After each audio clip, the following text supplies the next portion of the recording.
Yeah, let's hear it for the High Noon Saloon, right? Cool. Raise your hand if you have been to a social media breakfast before. Nice. Raise your hand if you've never been to a social media breakfast before. Nice. Real quick, I'm going to take a picture of y'all because this is the best angle in the house, no question. Everybody wave. You'll all be on Instagram shortly. Okay, that's awesome. We're so glad you're here. If it's your first time, welcome. If you've been here before, welcome back. That's not what's supposed to happen.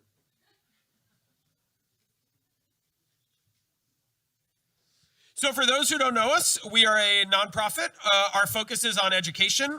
We try to bring social media and digital marketing best practices into the community. And we're also obviously a networking organization. Hopefully you got to meet somebody new today, or at least see somebody you haven't seen in a while. And we have this month bacon and scones and coffee. So I'd say that hits all 5 of the prerequisites for getting out of the house in the morning, right? So we meet the 3rd Wednesday of every month. We travel around the community, so we're at places all over town. If you would like to host us, can you host this many people at your home, office, backyard, or someplace else? We'd like to talk to you.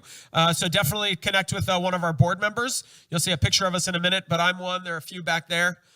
I'd ask them to raise their hands, but raise your hand, board. There, talk to those people. We're always looking for interesting places to get to impart knowledge from such great speakers.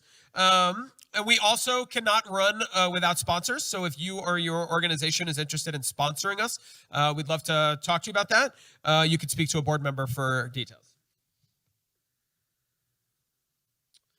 A new thing that we have, very exciting, is a PayPal account because we're a nonprofit. So if you would like to give a tax-deductible donation to keep these events going, feel free to do so. PayPal.me/SMBMadison helps pay for the bacon and the coffee and all that. But, you know, we're glad you're here either way.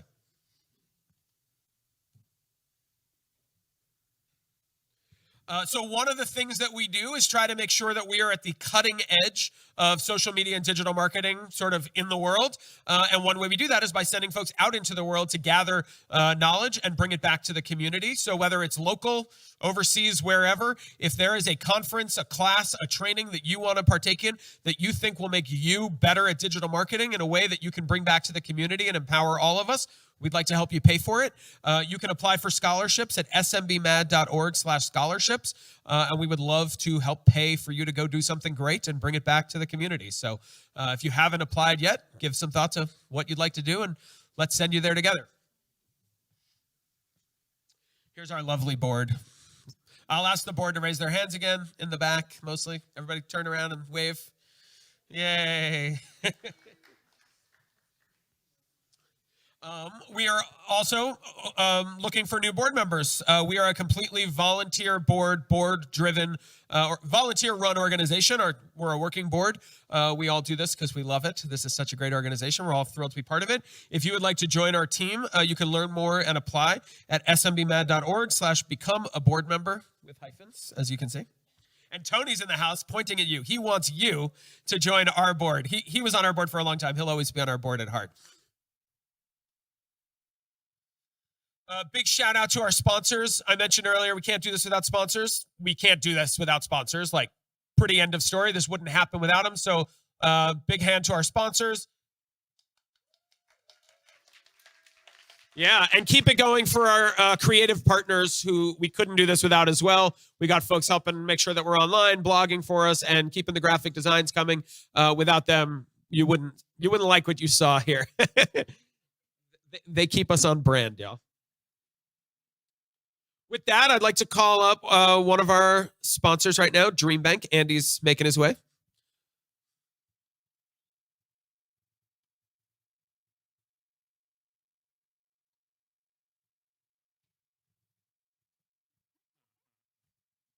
Good morning. So as Josh said, my name is Andy Frisky, and I work at Dream Bank. We had the pleasure of hosting Social Media Breakfast last month, but for those of you who aren't familiar, Dream Bank is a free community resource that's put on by American Family Insurance. The whole reason why we exist is to help inspire people to pursue their dreams. And in large part, we do that through the programming that we put on. So we host 50 plus free events a month, anything ranging from small business and entrepreneurial workshops, inspiration, motivational wellness speaker series. We have family events on the weekends, fitness events. But I wanted to highlight a particular event today. It's our brand new summer music series. Very fitting that we're in the high noon as well. So we partner with a local startup called Loom, stands for Live Undiscovered Music. And it's kind of like a Spotify or Pandora for artists who aren't yet discovered. So they sourced all the talent. We actually have IntelliSound come in to run the PA. But it's from the first Tuesday of every month during the summer, 5:30 to 7:30. Got some awesome food carts coming in. El Grito, Tavernicaya, and Umami will be there. But if you guys have any questions about that, please reach out to myself or my coworker, Abby, who's back there at the table. But in addition to the events that we put on, we also operate as a drop-in co-working space. So if you guys wanted a quiet place to work throughout the day, you live on the east side, you got a client on the west side, we've got free coffee, water, Wi-Fi, and a place for you guys to meet. In addition to that, we also have an interactive exhibit that's all based around positive psychology. And it's meant to embody some of the beliefs and values of American family. Right now, the theme is the power of play and incorporating that into your daily life. Super interactive for both kids and adults. So please come check that out too. And then lastly, you folks are actually able to rent out the space too as well for free of charge. So anything as small as like 2 to 4 people all the way up to 100 plus seated. So again, if you guys had any questions about that, please come talk to me. In typical Dream Bank fashion, we're giving away a book for the great Nick Polkowski today, actually, his book, The Power of Podcasting. So just a couple submissions thus far. Come drop your business card. Come fill out a form. Thank you, though. Thanks, Social Media Breakfast. Yeah.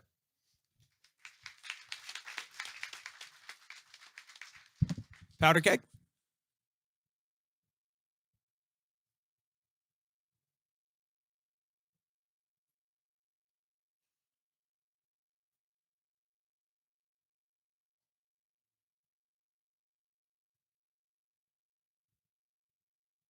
Hey everyone, I'm Harlan. I'm with Powder Keg Web Design. So we obviously are a web design company. So we're a fully custom web design and development agency. Our whole team is in-house. Beyond just building great websites for our clients, we really strive to be a resource for everybody. Whether it's our clients or just people like you in this room, I encourage you guys to take advantage of the many resources that we offer through our education initiative called Powder Keg University. So if you go to our website, you click the education tab, you'll see a lot of resources, lots of events coming up, stuff ranging from website accessibility that we're about to learn about today, also SEO. So again, we really want to make sure that our clients and everyone in the community are able to make the best and the most of the tools and the resources that you invest into, whether it's your website, your various marketing campaigns. So whether a new website is something you're considering down the road, or if you just want to pick our brains on an idea, I encourage you to reach out to us. Myself and Elise are both back there, and we would be happy to get to know you guys and see if we could be of assistance down the road for you.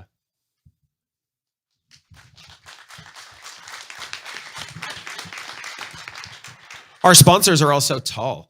There's a few seats up front if anybody wants them. Raise your hand if there's an empty chair near you. Not a lot, but there's a couple. If anybody in the back would like to come on up, feel free. As always, join in on the conversation online. We're live streaming this on Facebook right now, so you can chime in there. Just make sure the sound is off on your phone. We're also on Twitter and Instagram, of course, and using the hashtag SMBMad. So this one I'm real excited about. We've had a Facebook group for a while, and the Facebook group was geared towards volunteering with Social Media Breakfast, and it was very helpful, but we've sort of grown beyond that necessary need, and we decided that there was a much bigger role that this Facebook group could play in the community. So I'd like everybody right now, it's optional, but I'd like you all to take out your phones right now and request to join Social Media Madison Masterminds. It's our new Facebook group. We want this conversation to continue all month long online. You can join now, you can join later today, but make yourself a note. We want you to join our Facebook group. It's not our Facebook group, it's yours.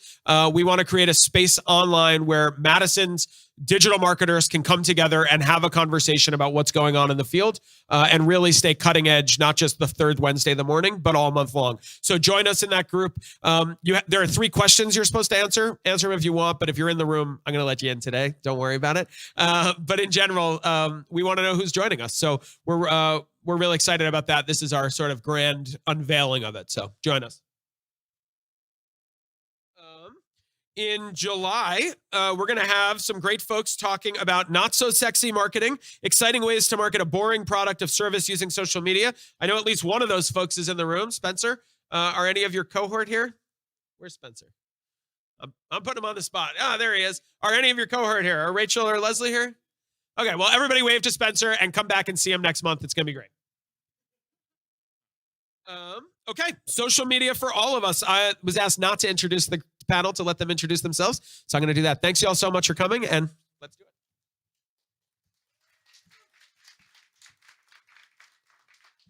Hello. So welcome to Social Media Breakfast. My name is Hannah Wente, Communications Director at the Wisconsin Council of the Blind and Visually Impaired. Good morning. I'm Jim Denham. I'm the Assistive Technology Specialist, also with Wisconsin Council of the Blind and Visually Impaired. And my phone's not going to be muted. I'm going to show you some cool toys and some cool tricks in a little bit.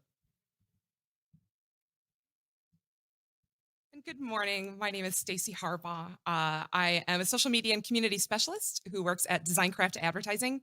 designCraft Advertising is a full-service ad agency here in Madison.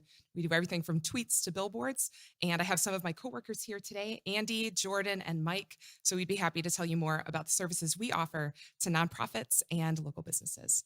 And thank you so much for being here today. So we're here today to talk to you about why it's important to create social media content that's inclusive and also how to actually create accessible posts. So for people that are tuning in via the live stream, I thought I'd just describe the scene today. So Jim, Stacy, and I are up on the stage, and then rows of people are watching us, and we're in a concert venue, so the lights are very bright on us. We'll have the PowerPoint behind us. We'll also be toggling between phones and videos as well. So does anyone know what the 20-20-20 rule is?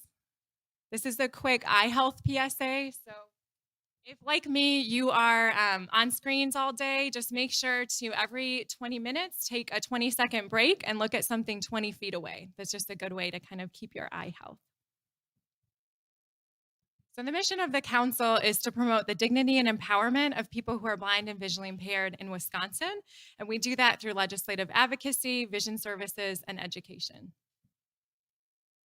We were founded in 1952, and we're governed by people who are blind and visually impaired.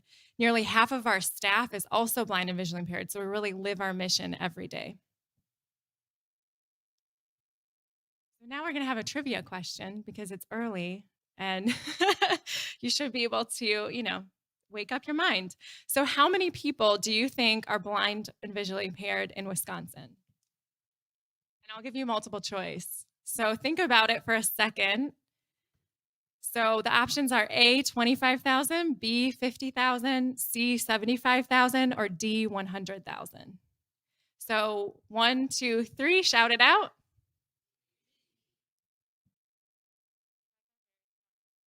Very smart. So over 100,000 people in Wisconsin are BVI. And this is expected to double in the next 10 to 20 years as the population ages. So chances are very good that you have someone in your social media audience, or will in the next 10 to 20 years, that uses a screen reader, uses assistive technology to access your content.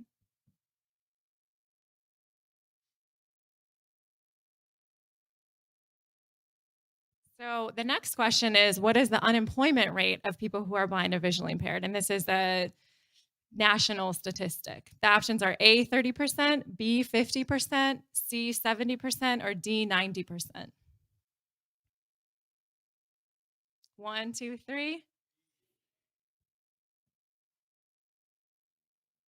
So unemployment rate is 70%, and that's according to U.S. Census data.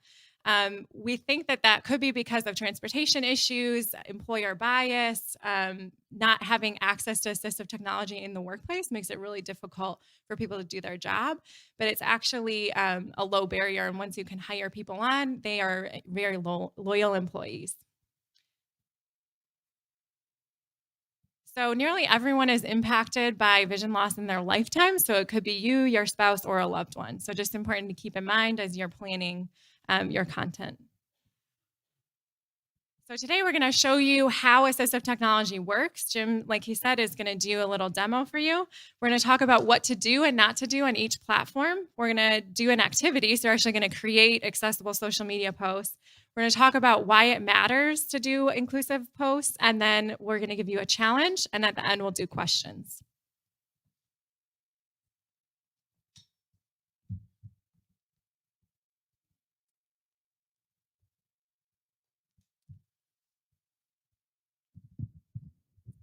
Raise this microphone up because I'm kind of a little bit taller. So when we talk about assistive technology, we're talking about technology that helps individuals access information. And today we're going to be focusing on technology for individuals who are blind and visually impaired. It's important to remember there is technology out there for multiple types of disabilities. There's technology out there for people who are deaf or hard of hearing. There's assistive technology out there for people who are cognitively impaired, and also for people with physical impairments as well. So it's important to realize that we're just focusing on one segment today, but there is lots of different segments that you can address and other things you can talk about. But we are the Wisconsin Council of the Blind and Visually Impaired, and so we're going to be talking about individuals who are low vision and blind. So in order for these individuals to access technology, they use a couple different ways. People who have some usable vision are going to use something called a screen magnifier. And a screen magnifier is simply technology that magnifies or kind of blows up the text and graphics on a screen. Can also change color, because sometimes individuals have trouble seeing different, backgrounds and foregrounds. You can also do things like enhance the mouse pointer, make the mouse pointer easier to see, and make the keyboard focus easier to follow as well. So it's a screen magnifier. And then for individuals such as myself who really have no usable vision, we're using something called a screen reader. And a screen reader is simply reading using synthetic speech information that's presented on screen. So whether it be a web page, an email, social media post, all sorts of different things, I'm going to hear that using synthetic speech, using a screen reader. Or I can also read it using something called refreshable braille, which is a series of dots that raise and lower to form different braille characters. But most of the time when we're talking about screen, we're talking about synthetic speech. Now, the cool thing is, a lot of this stuff is built into technology that you're already using. So on the Windows side, if you go, this is a great way to impress your kids and make your computer talk and make your kids, wow. If you push Control Windows Enter on your computer, on your Windows computer, your Windows 10 computer, it'll come up and start talking. And the same on a Mac. If you push Command F5 on a Mac, it'll come up and start talking as well. And these are built-in screen readers. These applications also have built-in screen magnifiers, so if you want to play with those as well, they'll have built-in as well. This is also true for the mobile side. So on the iPhone, we've got VoiceOver. We've got a screen magnifier built right into your iPhone. If you go into general accessibility settings, you can check those out. And also on Android, we've got something called TalkBack, which is a screen reader that's built in. So lots of stuff that's built right into the operating system. You don't have to buy. And this is something that's relatively new. Just in the last couple of years, major operating system manufacturers have started building some of this technology right into their operating system, recognizing there's more and more people who can actually use this technology, and they can walk up to any computer and just start using it. So the technology guys are working with us here today. We're going to try and demonstrate one of these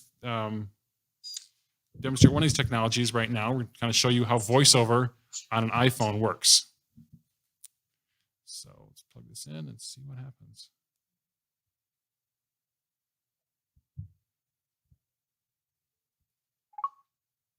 Okay, I think we're working. So this is I've got a touch screen. Obviously, an iPhone is a touch screen. And normally, if you're using an iPhone, you just touch something and it goes right into whatever application. But because I can't see what I'm touching, it's going to tell me what I'm touching. So I'm going to touch on an icon here. Maps. Okay. So it tells me I'm touching maps. Okay. Maybe I don't want to go into maps, so it doesn't go right into maps. So I can touch anything. You'll see on the screen, you will see when I touch something, it's got a little circle around it, kind of a square around it. It kind of shows you what currently is highlighted. Clock. Clock. 8:20 a.m. Weather. Okay. So we go into weather. So if I do want to go into weather, I just double tap on the screen Madison. and we'll find out what the weather for Madison is today. Hourly forecasts. Now. Rain. 63 degrees. Raining. Doesn't sound so nice out there. So this is technology that can be used Weather. to go into, to work with lots of the built-in apps on an iPhone. Can also work with lots of other different apps, and can read, Facebook posts, and can read websites, can read Twitter, lots of other different things. So in your handout, you'll see a full list of resources. So your handout has a list of resources, and it shows you some of the different things. So for example, if I go into Home vertical line, Wisconsin Council of so this is our website, Wisconsin Council of Blind. Safari. Address. Blind.org. Okay, Secure and validated connection. so it loads here. Menu. Button. Mission. Heading level 1. So this is our mission at the Wisconsin Council of Blind and Visually Impaired. To promote the dignity and empowerment of the people in Wisconsin who are blind and visually impaired by providing services, advocating legislation, and educating the general public. Okay, so that's reading that information right off the web page. And then I can also use it to go into things like Facebook here. Home Facebook. So I go into Facebook, Facebook in progress. course in progress. So this works with, like I say, lots of different Remember types. password. Yeah. Next time you log in, not Yeah, go- optional. go away. Not now. Button. Facebook. Heading. Technology is always fun, isn't it? Button. Stories. Wisconsin Council of the Blind and Visually Impaired. Yesterday at 6:16 p.m. Everyone. More. I noticed that I grow as a person the more I accept my identity. Getting comfortable with who I am as a person who is blind has given me a more positive outlook. Okay. And then there's different gestures. 2019 Council. The shut up command is also very important with it. It's like anything else, it kind of starts babbling at you and you just wish you had a quick shut up button. And if I want to do something like this, I can just perform different gestures. Like. React. I can react to it. Comment. I can comment on it. Share. So there's just different gestures that I can use to perform these different tasks and perform these different actions. So like I say, this is built into the iPhone. So if you have an iPhone right now, you can turn this on using Siri, or go into settings, general accessibility, you can turn that on as well. And this is the same on the Android phone. On your computers, you have this ability as well. So this is just technology that's built in. There are technologies that are not necessarily built in. There are third-party applications for doing some of the same stuff. But the trend in the industry right now is going more towards the built-in accessibility tools. So Hannah's going to talk about Facebook. Okay, sure.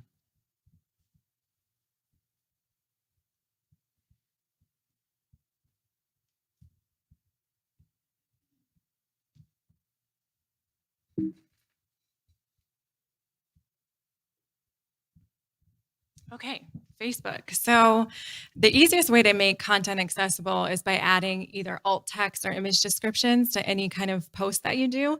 This is an example of a post that we did on the council page, and we're basically talking about an interview that our CEO and executive director did at Ward FM Studios.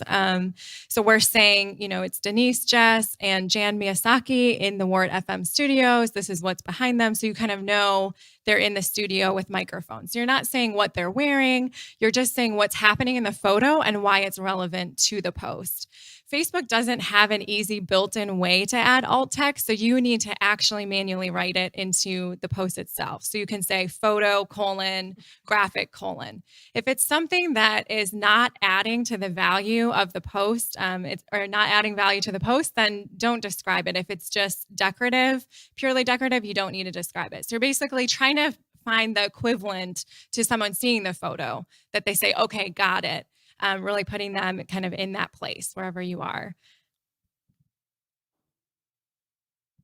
So we were really excited when UW Health shared a video about a cancer patient who's also visually impaired going skydiving. But we were very dismayed when we found out that the video did not have audio description. So how many people watch videos on Facebook or share videos on Facebook, like videos on Facebook? It's a really big deal, right? There's a lot of video content on Facebook. So I wanted to show you this as an example of maybe not the best video for a blind or visually impaired audience.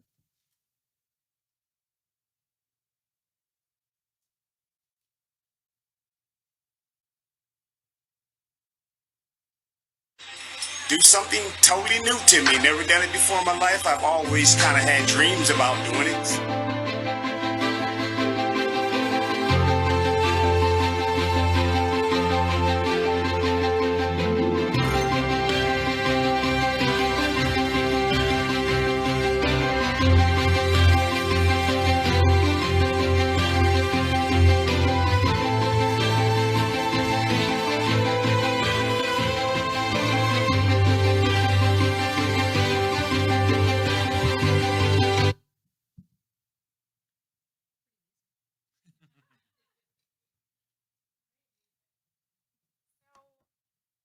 Not the most accessible video because you saw it had closed captioning. So great. If you can read it, that's awesome. But if you can't read it, you have no idea what they're doing. And it's really what could have made this better was actually adding an audio track that basically is describing what they're doing. So you've got, Ken and his provider standing in the clinic. You've got them walking out to do the actual skydive itself.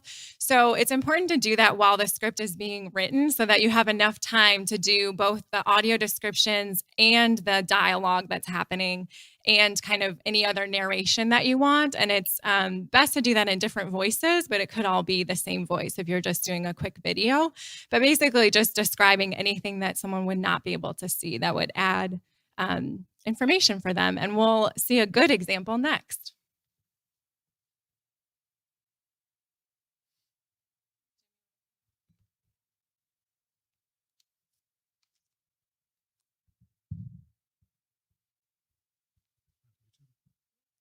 From the creators of Tangled and Wreck-It Ralph, Disney.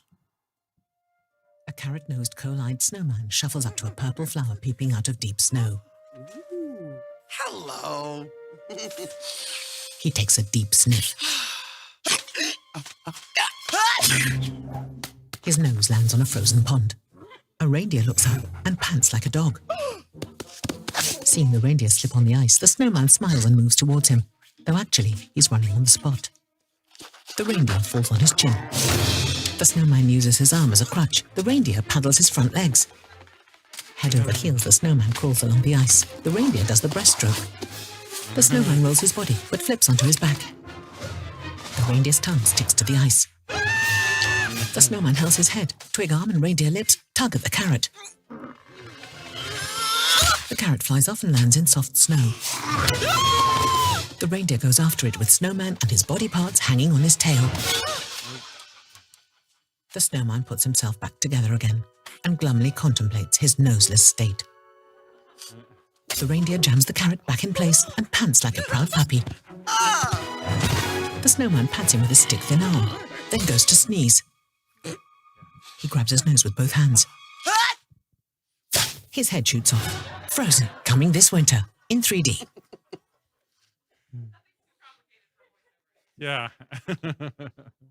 So that's a great audio described video. You can really follow along what's going on and you kind of know what's happening. And like Hannah said, adding audio description either before when the script is being written is really important. Or, just having having built in the script or having a background voice describe it, other different things. So we're talking about YouTube here as well, because a lot of videos are on YouTube, obviously. So YouTube has improved closed captioning. So for individuals who are hearing impaired, they can see closed captions. They can read the closed captions. Or like I say, if you're in a restaurant or like someplace at the High Noon Saloon, there's a lot of noise in the background. You want to read what's going on in a video. You could have that there. But there is no built-in way to add audio description. There's no automated tool that will automatically describe what's going on in a video or anything like that. So it's something you're going to have to add yourself into your videos. And so it's just something you can put in. Like I say, it's much easier to put it in before or when you're developing the video. We just saw a good example of a YouTube video with audio description. And so let's move on to Instagram. So Instagram is an interesting cat because Instagram is photos. And when my screen reader encoders a photo, it normally says graphic, graphic, graphic, graphic, which means nothing to me. So like Hannah was saying before, alt text is really important. And alt text is the text that a person using assistive technology is going to encounter when they encounter that graphic. So it's the alternative text. It's the text that's kind of behind that graphic. And Instagram actually allows you to add alt text to your graphic. So many of you sure didn't know that you can add a caption. When we add an Instagram, we post something on Instagram, we can add a caption to it, but we can also add alt text as well. So just something with Shannon's going to show you how that's done here in a second. When writing alt text, it's really important if you're promoting a product to describe the product. So we've got 100% battery power. Charging. Let's kill that. Status bar item. Voiceover off. Turn voice. Yeah. So we've got a post here, the Westtown Mall, and it just says summer in a bag. Well, if I'm using a screen and I hear summer in a bag, I have no clue what that is. I mean, is it a bag of something on the grill? I mean, who knows? A bag of sunshine. But if you put something a little more descriptive in the caption and some alt text that kind of describes what that picture is, you're really helping everybody out. You're not just helping individuals with disabilities. You're helping everybody kind of get a good idea of what that picture is, because maybe somebody sees that picture and they don't quite know what it is, and they can instantly figure out what's in that picture and kind of know what they're seeing. So, so to add alt text here.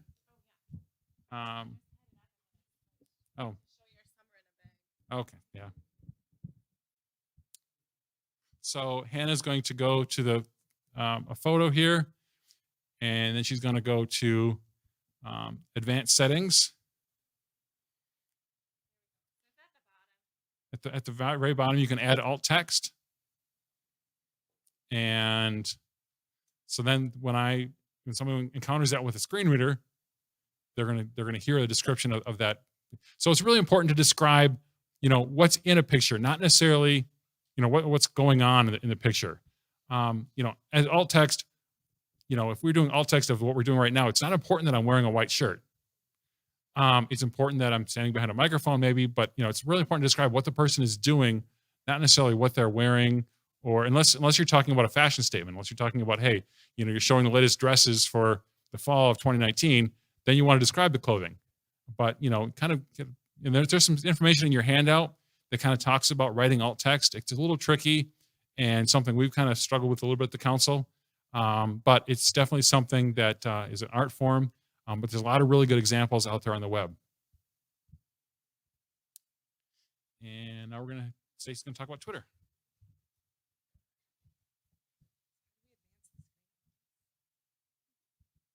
All right. So I got to do my favorite social media platform. So I'm going to talk to you about Twitter, and I'm going to talk to you about LinkedIn. We have a lot of LinkedIn nerds here, right? You guys into LinkedIn? Okay, you'll love that part too. So, so yes, you can also add alt text to your tweeted photos. I hope you're taking notes on all of these instructions on how to, add alt text and how to adjust your social media posts, because we are going to ask you to do one in a few minutes. So, so take good notes. So in Twitter, if you've got that application open right now and you've been tweeting with that hashtag SMBMad all morning, you can go to your settings, and under accessibility, you can enable compose image description. That's an option there. And that's what's going to give you a black box that appears under your photos where you can add alt text that describes what's going on in the photos. And I know that some of us are really super addicted to, I call them GIFs. Sue me. We love GIFs. We love posting GIFs all morning, really clever, fun things about bacon, like dancing pigs and so forth. But, when you are composing a tweet, and of course, there's nothing bad about this tweet because it's got Sue Perkins in it. This is your promised great British baking show content for this morning. Sue Perkins is my hero. I don't know if you remember this episode. This is when they're making the creme brulee, and they have to do it has to wobble. It has to get a little wobble. So this GIF is the wobble dance. It's super cute, and there's going to be a time when the wobble dance GIF is going to be very useful for you. But if you have members of your audience who are blind or visually impaired, they're not going to get the joke. So you have an opportunity to share photos that have a little bit more meaning for what you're trying to get across. Even if it's a visual joke, you can still do it. But please add that alt text. So the image that's over on the right, that's what shows you what the little black box is. So underneath that photo, you can enter a description of what's going on in there. Another thing that has now become more of a pet peeve for me because of what I've been able to understand after learning with the Wisconsin Council of the Blind and Visually Impaired is that any kind of an image, like a graphic that has a lot of text, it's really going to lose audience members if you don't also include the text where screen readers can read it. So you know what I mean, where you have a tweet that's like, "Come to my party" is what the text is. And then the graphic itself has the date, the time, the place, what to bring for your cookout for this weekend. Don't do that. What we want you to do is, my biggest tip is put words in the word box and pictures in the picture place.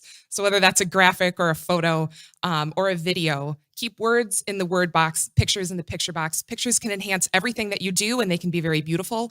But in order for everybody, especially those who use screen readers to be able to get that message, please put words in the word box and then describe your images.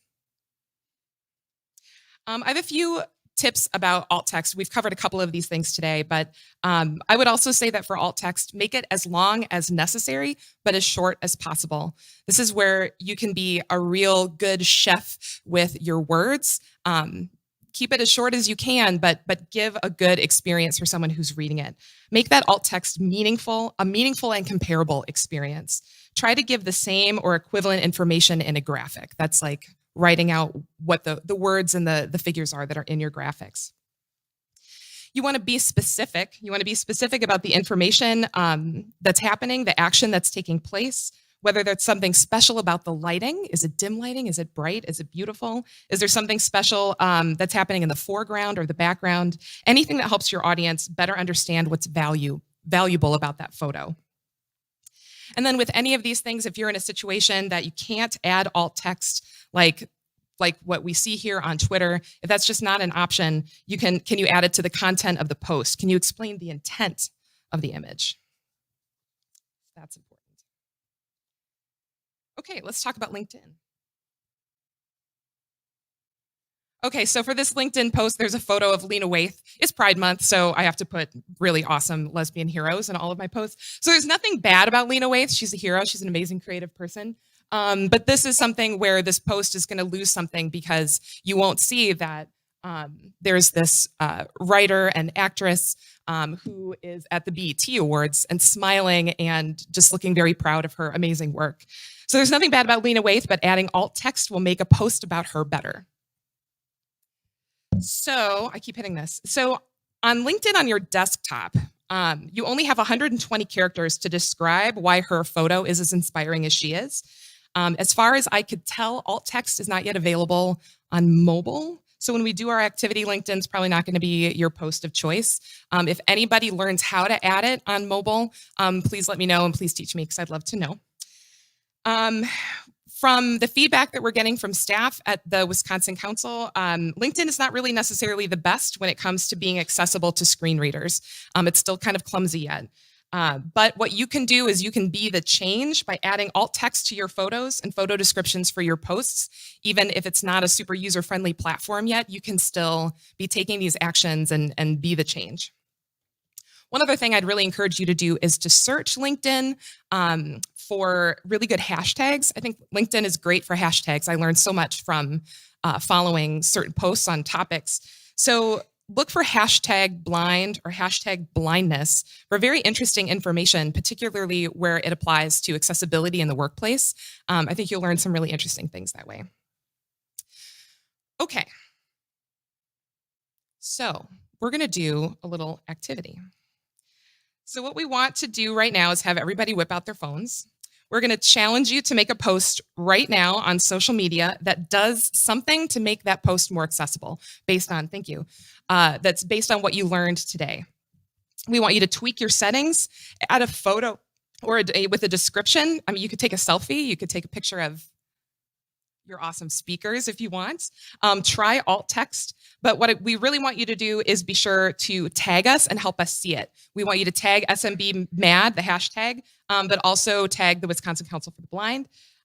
We would love to give you a big shout out, and we're gonna share and announce the winner next week, Wednesday, on the council social media breakfast platforms. It's gonna take us a little while to look through all of them because I know everybody's gonna do this and you're gonna have such great posts to share, but we can also be available to ask some questions if you have, if you want to raise your hand about how to do something. But just take a second and do that right now.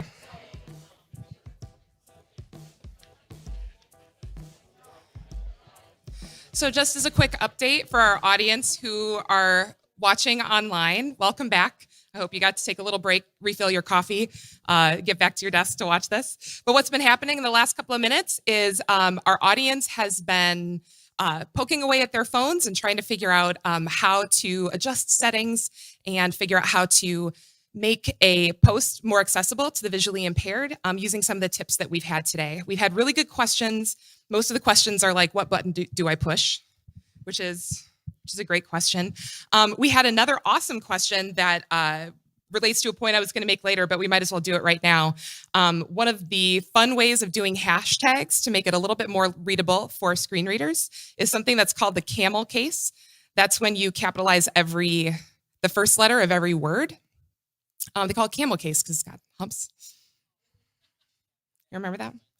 So yeah, do that with your with your hashtags, and it will make it easier to read. Some programs like LinkedIn will kind of try to auto-populate your hashtags, and it will all be lowercase. So it's kind of a struggle to go back and correct that. But I think it makes it a lot easier for everybody to read. So it's a really good practice. Yeah, go for it. So if I'm using, the importance of that is if I'm using a screen reader and it's all in lowercase, what's the SMBMad? What's the hashtag here? SMB. So it's going to say SMAD. Well, SMAD. What is SMAD? You know.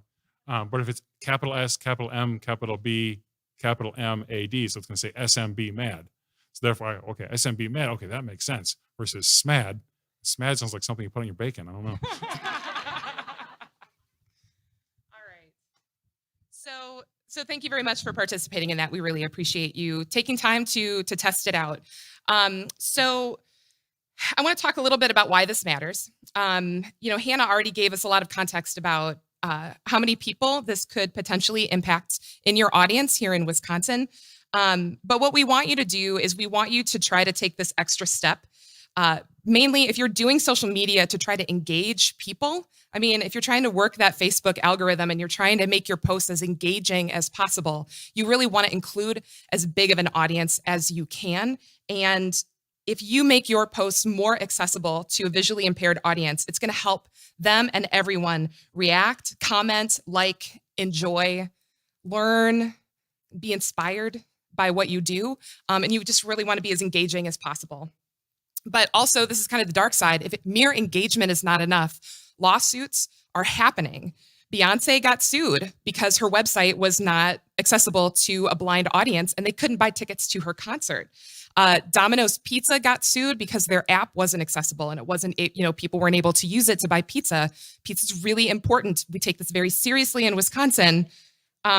So just know that, with anyone who works in government, you understand about having equal and accessible public accommodations, but even these private companies are being challenged for inaccessible websites and apps. So this is a really good thing to get in front of before it becomes a complaint later.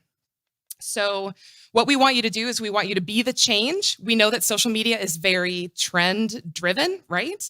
People will copy each other. And if you start doing it, you will set an example for others and they will follow. So please don't wait until you get a complaint from someone. Be proactive. I like to think about this like with pronouns. I have my pronouns on my signature file in my email.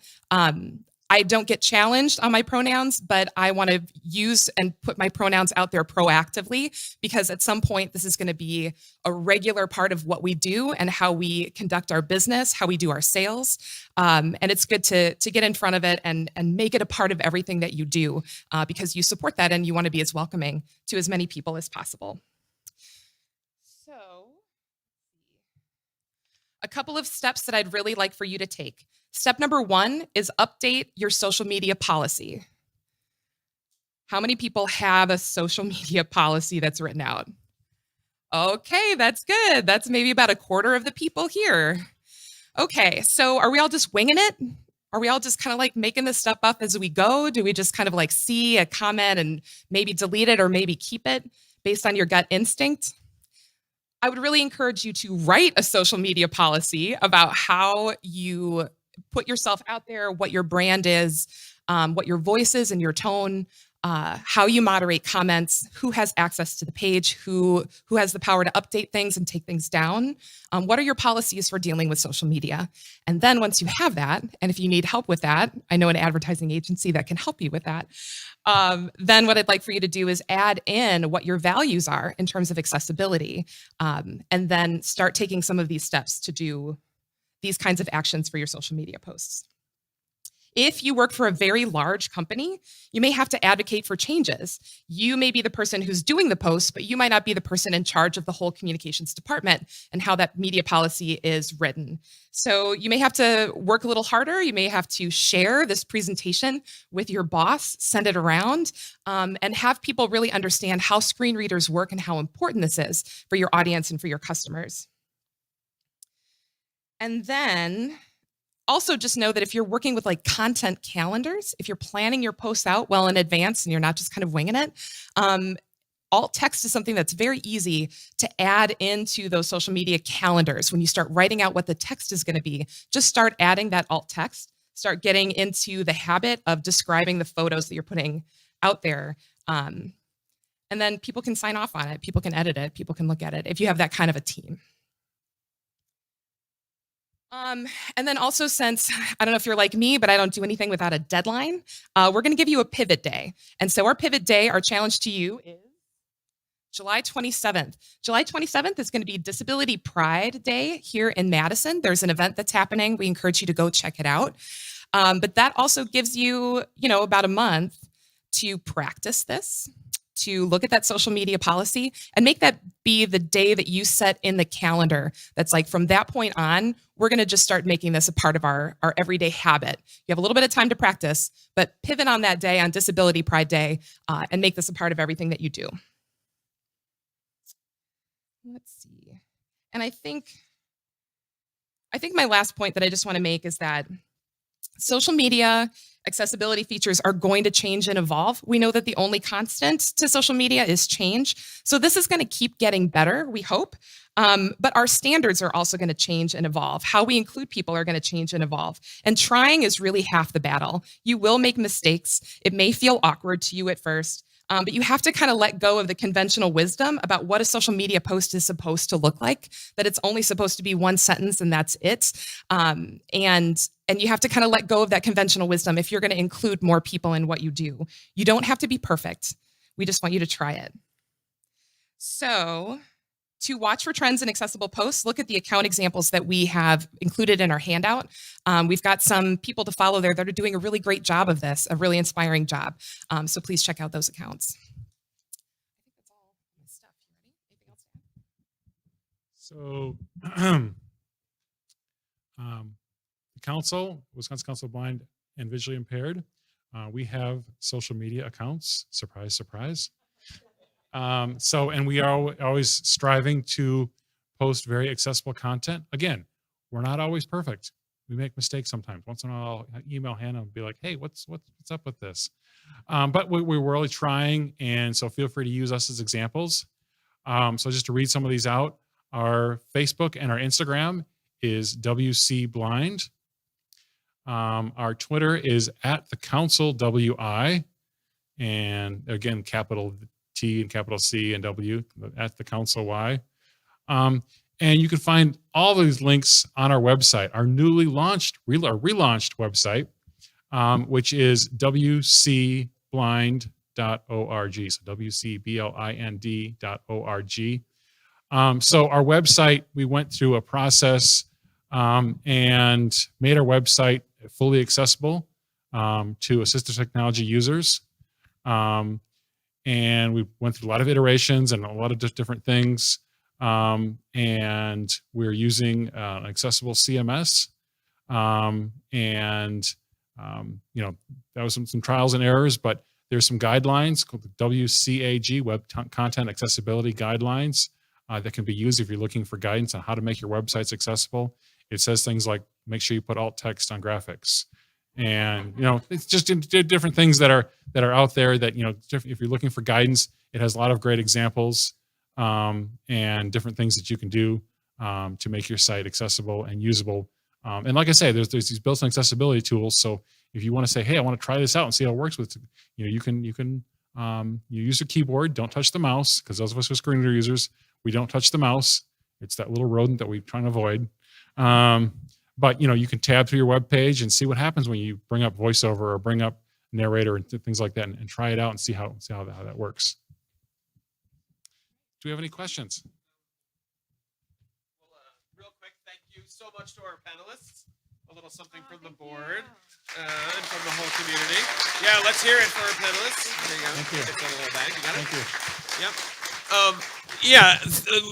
Another amazing social media breakfast. We've got time for some questions. Rather than try to run through the audience with a microphone, that can get challenging. What I will ask is the panelists to repeat the question before they answer it, both for those in the room and for those on Facebook Live. But with that, we'll happily take a couple questions. And thank you again so much to the panelists.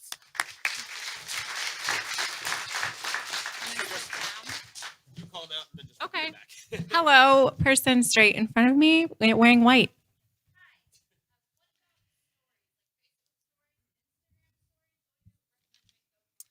So I knew you would ask that, and that's what's written on the back of my sheet here. So Instagram stories, obviously it's changing all the time. You used to be able to, might still be able to add a music track where you would store the audio track on your computer. So basically record an audio track and then pair it together like you would a song. That's the best way to do it on Instagram stories. You can also try to write it in any kind of caption, but we've struggled with Instagram stories because they're not super accessible. Over here in the plaid shirt, I'm not supposed to say what you're wearing, but it's helpful. Okay.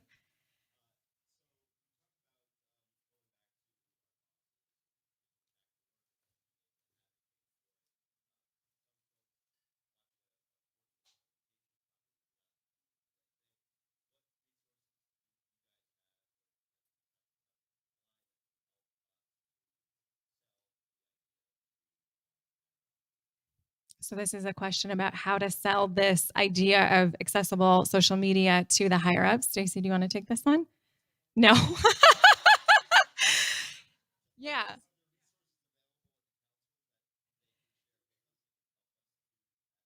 Yeah, so we have the handout, and we'll be sure to email that as well. The best thing is I put a list on there, which I think 5 things that you could start doing tomorrow. Very basic with adding audio descriptions, adding alt text, but you're wondering kind of what resources we don't really as an organization have time to do the audits for you, but there are freelancers that will do that. Yes.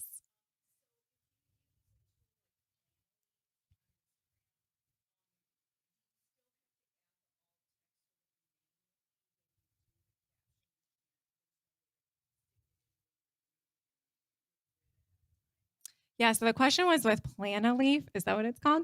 So can you add the alt text when you're actually scheduling? So I use Hootsuite, and you cannot add the alt text for Instagram when you're scheduling. So I have to manually go back in and remember to update, edit the post from a phone, edit the alt text. Yep. Any more questions? Yes, in the pink.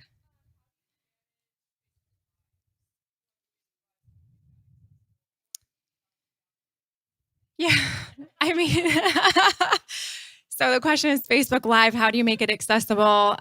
Facebook Live, I mean, you still have the opportunity to write a complete caption with the post. So you're setting the scene. We did one recently with Sierra Club, and I hope I did a good job with that one of setting the scene. But it was basically, we have 3 panelists sitting in chairs. They're in the council office. Behind them is artwork by people who are blind and visually impaired. So they kind of just get who's there from left to right, who's talking, what's happening. And you can also, I mean, if you're here, I'm live here at High Noon Saloon. I've got a room full of people behind me. I'm up on the stage. You know, you can describe it when you're doing an actual live by yourself. So what I always like to say is, picture if you're presenting this to someone who's not looking at the screen and they're off doing the dishes. Would they know what's going on? You know, how many of us have turned on the TV in the background and we're doing stuff around the house and whatever, and you know, there's stuff going on the TV and you're not watching it, but you're just listening to it. So picture if you're doing a Facebook Live or just any type of thing, you know, picture somebody who's not looking at, who's off doing something else. And that's a really good point. There might be people who, you know, have turned a YouTube video on and then go off and, you know, sorting books or doing something else, and they're not looking at the screen, but they can still know what's going on the screen. They still kind of have an audio idea just by listening to it, what's happening.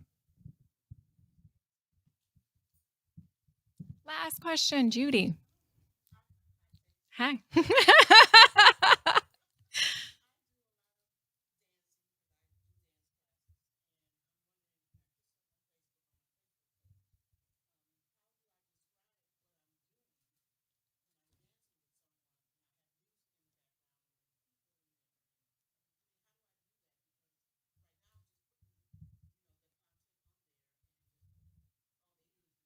And you're doing this live? So the question is, so she is posting videos with dancing in them. There's people dancing, there's music in the background, and you're doing it live or it's pre-recorded?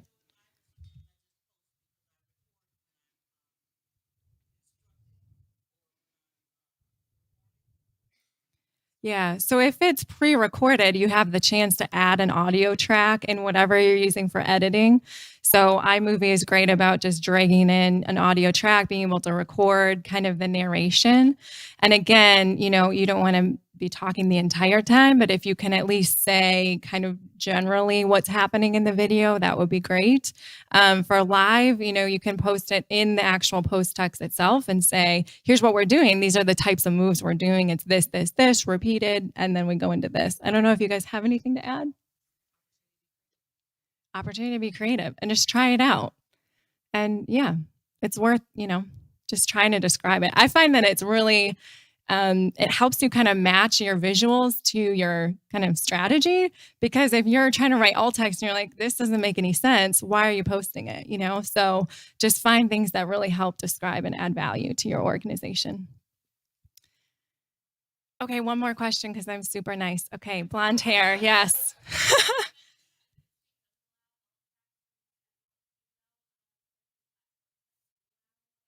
So the question is Hootsuite. It doesn't allow alt text. What platforms do? So it does allow alt text for Twitter. If you're scheduling for Facebook, you can, again, there's no way to do that. So it's really the issue is Instagram. I'm not aware of any scheduling platforms. I don't know if you are, Stacy, that add Instagram alt text. No. So if you find one, let us know. You know some. Agora Pulse. There you go. Look that up. And Sprock Social is a maybe. Okay, thank you, everyone.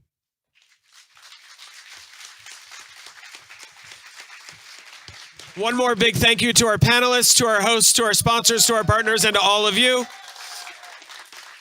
If you haven't already, when you get home or whatever to work and you're looking for something else to do, join our new Facebook group, Social Media Masterminds Madison. It's where the party is going to be happening. A whole lot of y'all already joined, so I can say that confidently. Thank you again so much. Tickets will be on sale soon for July. They sell it fast. Tell your friends. Thank you again. You guys make this organization amazing.